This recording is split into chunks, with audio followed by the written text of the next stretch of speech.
Yes, guys, Marty from AFTV. I am here with my man Frank after watching a very disappointing 1-0 loss to the Arsenal, where Liverpool beat the mighty Arsenal at Anfield. Frank, talk to me, run me through how you saw the game.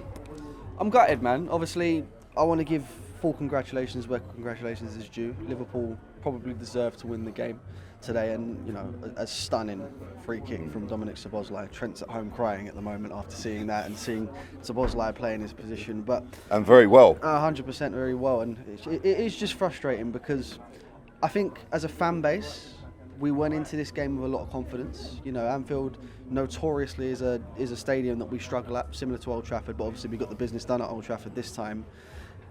And I think, obviously, you saw it on the starting 11 show. The sort of confidence just sort of eked out of the fans the second they saw what the starting 11 was going to be. And in particular, for me, really frustrating and something that I don't want to see for the foreseeable future is Gabriel Martinelli on the left. I've been a person that has absolutely loved Gabriel Martinelli over his time, but at the moment, he is just not the player that we need, and he's not in form at the moment. I think going forward, obviously, you need to see the likes of an Eberechi Eze out there. You need to see the likes of an Oni Madueke out there. I don't think Eze starts today, obviously, because he's only been with the squad for a couple of days. And not just Martinelli. The midfield three did not make any sense at all to me. It depends on how you look at it, because there was some suggestions made about, how it would look with Marino being in there. Is it going to be he's going to be the 10? Are we going to do a 4-4-2? But regardless, no matter how you wanted to look at it, Anfield away is not where you make changes like that.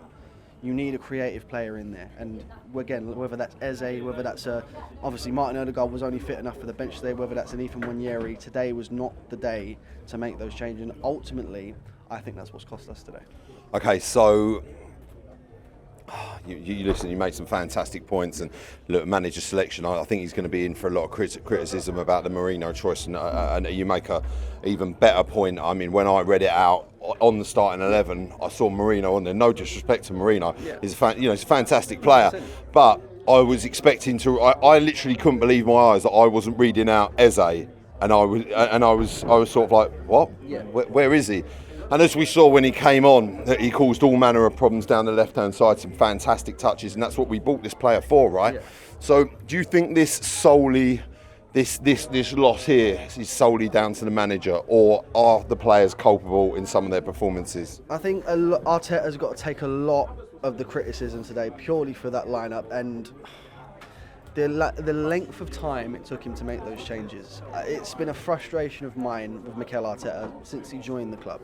And I'm not going to just sit here and slag off Mikel Arteta. He's done an amazing job to get us back to a level where we're competing for the titles and the trophies that we should be as a club. But the one thing that still really, really pisses me off about him to this day is the timings of his substitutions. We can all see it here, 10, 15 minutes before he makes the change. He's the man that's supposed to be paid to make those changes and paid to make those decisions.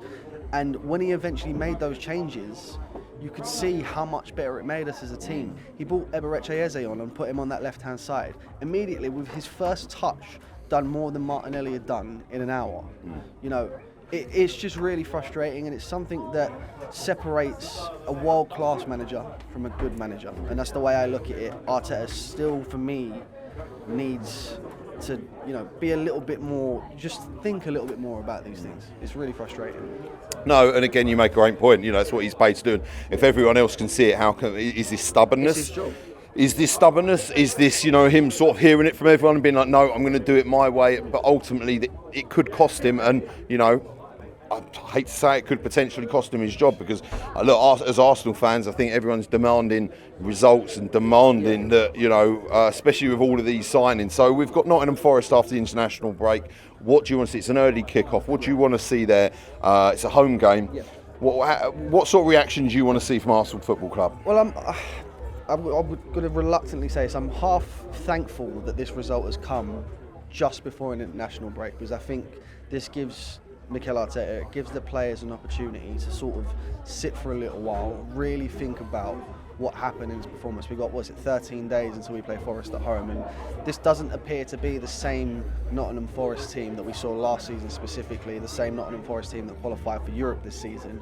they're a team that lost at home to West Ham today, and that's really saying something. I know, and that West Ham team being cooked, battered, smoked, grilled by most. Yeah, but what we've also got to be careful of is, again, Forest is a team that we have struggled against since they've come up to the Premier League, even when they weren't in the Premier League. Remember those FA Cup games? Yeah, I do. Yeah, Forest, absolutely. So I'm glad. I don't want to say I'm glad about a defeat, but I'm glad it's come when it has. We've got 2 weeks now.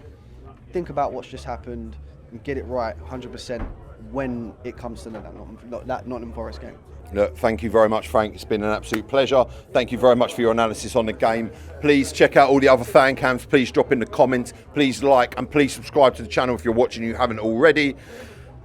It's been disappointing, but we go again. Nottingham Forest is the next game up. I've been Marty. This has been Frank. Thanks for watching.